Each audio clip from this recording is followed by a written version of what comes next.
All right, music fans, welcome back to the Real Music Observer. My name is Dave, observing real music in real time for real people just like you and me right here. So, I got this blog. Somebody sent this to me a while back. I think it might have been toward the tail end of my power outage here where I live. And I didn't give it a whole lot of thought, but then I went back and read it. It's from a blog called Fire and Air. You might want to check it out, Fire and Air. They talk music and they complain a little bit, which I kind of enjoy because, you know, it's so easy to be happy-go-lucky about everything and to never criticize anything and just go with the flow.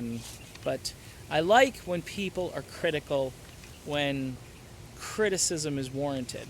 Now, this blog is about Steve Perry. And later on another blog post, they make the point that they talk about Steve Perry on their site. It's kind of maybe it's a slow traffic site, and all of a sudden, you know, all hell breaks loose and they're getting, you know, hundreds and thousands of hits or whatever. So Steve Perry apparently is good for the economy when it comes to blogs and YouTube. I've experienced that myself. I think one of the first videos I did, it was called Steve Perry Returns to Music in 2016. And I'm not sure where the view count is on that right now, but it was seriously, I think, approaching, like, I don't know, 20,000, 30,000 views, something like that. It might be a lot higher than that now. I'd have to go back in the archives and look at that. But in any event, here's what this person writes. This is really interesting stuff. I will hereby put my amateur nobody bleep out there and make a prediction with no stakes, nothing on the line, and no one to bet with as to how and when we will ever hear the voice again. It's a little windy out here today, so I'm kind of doing two or three things at once. So bear with me here. I'm trying to get a grip on this. He has, without a doubt, recorded stuff. He's like that. He's done it, and we all know he has. The chances of him ever touring again, I might even say perform live in support of any new music at all, ever, are zero. Seriously, it's like trying to give a bath to a Great Dane that doesn't want to get in the tub. That's an interesting analogy. I mourn it with a profound darkness, but it's just not going to happen. Those of us who have never heard him live never will. I have also heard and tend to give credence to the belief that he has an adult daughter, or at least he's been attending various dress-up events with a young woman of the right age who looks suspiciously as if she got half her DNA from him. I have a sneaking suspicion, though I'm prepared to be proven wrong, that the next time we hear him sing, it will be after he has died. I don't like thinking about it any more than you do, and given his adult daughter the rights to publish his music for her own benefit, it seems like the sort of thing he'd do. He's a bit of a peculiar, high-functioning diva, let's face it. At the very least, it wouldn't shock me. Again, I have put no money whatsoever on the line on this. I simply speak this prediction into the something, I can't read this word, that would not surprise me. If it comes to pass someday, it wouldn't surprise me. I wouldn't even put a probability on it. Maybe it will happen and maybe it won't. That last paragraph is a little choppy, and I apologize for that. Kind of covering themselves at the end, because there's always this inner hope that Steve Perry is just going to burst onto the scene again and steal the limelight and the spotlight. And technically, Steve Perry went away after the recording sessions for Trial by Fire. Technically, he went away. Now, he did show up a couple of times. Quest for Camelot, which I've talked about. Jeff Golub, David Pack. These are brief glimpses where maybe Steve was in the neighborhood. He's got friends. He wanted to maybe hang out and see the recording and how that was going. And They said, hey, you mind singing a part here or just putting some vocals on this? And Perry probably did it and probably didn't want royalties and didn't want anything from it. He just wanted to be part of something, that those guys were doing. I'll tell you this much, though. He's got no ambition for anything but preserving his legacy. I've said it before, and I'm going to say it again.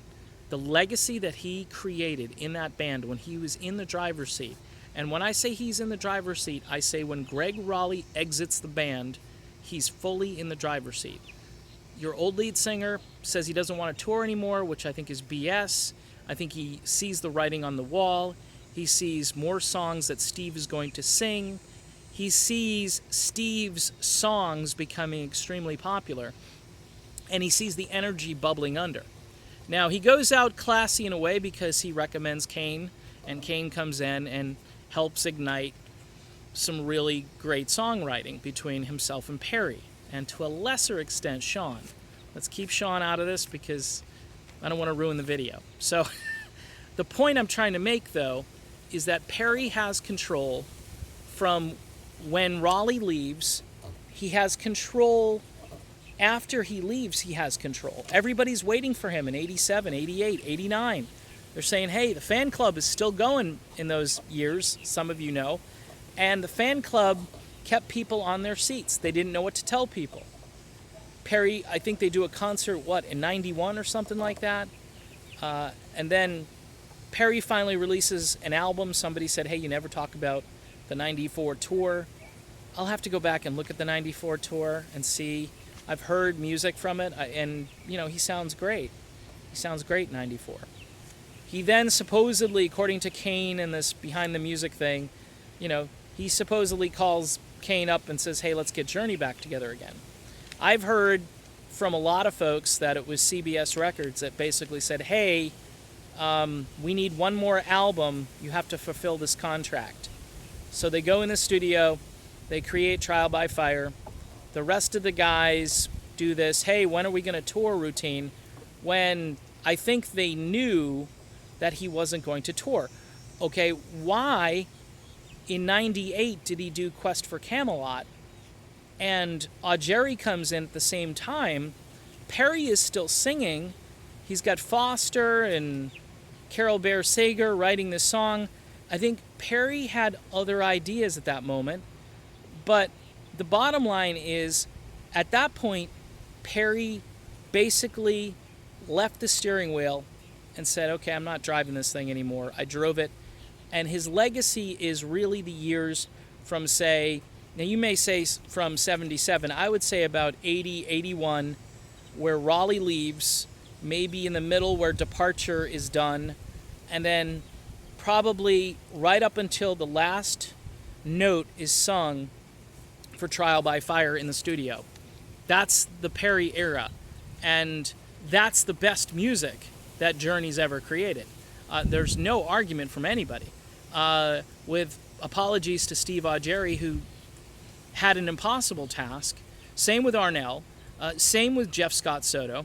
We can go down the list. I know that you can even throw a couple other guys' names in the pot, but the bottom line is the band was controlled by Perry, and then when Perry left, there was no control. And to quote Eddie Money, they had no control. And if you look at the decisions that they made to try to, it's almost like, okay, there's a fire and we're going to try to put it out. Let's try Augeri. Okay, we burned Augeri out. Let's try Arnell. All right, we've officially burned Arnell out. Let's be honest about it. Jeff Scott Soto, I think, could have handled the vocal chores, but he sounded a lot less like a Steve Perry. He would have been more like a Sammy Hagar kind of replacement, not trying to be David Lee Roth, but trying to kind of reinvent the sound of the band.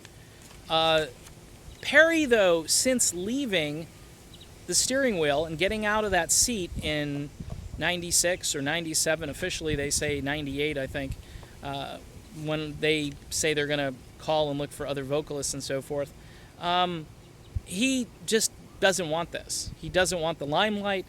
I've tried to be honest with you all when I know information.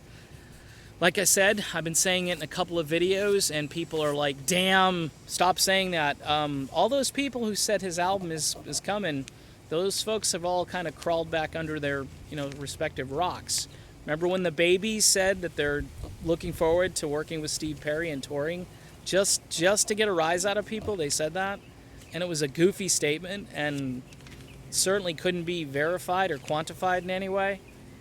Folks, Steve Perry is probably never coming back. I agree with this thing, this blog from, what's it called again? Fire and Air. I agree with Fire and Air. You could tell that they're just completely fed up with waiting and calling him sort of this peculiar diva and so forth. I think Steve Perry just always wanted his life. He hit it big in music. He did great things. But at this stage, at his age too, he just wants to live out the string, He wants to play the string out. He's not into, digging in. I remember seeing Sean on an interview with 60 Minutes or CBS Sunday or whatever it was, and the interviewer's like, haven't you had enough? And he's like, I've never had enough. I mean, the guy's got an insatiable need for money because he needs it, and just to be relevant. Steve Perry does not care if he's relevant. In fact, the longer Perry stays away from the limelight and the spotlight, the longer he stays away, the more his star rises for some. He becomes this mythical figure. And his strategy, although for some is painful, I have to agree it's really working. So that's it. Kind of a long video. A lot of information about Steve Perry. And Fire and Air, check it out. It's a pretty good blog on WordPress. And we'll talk to you later.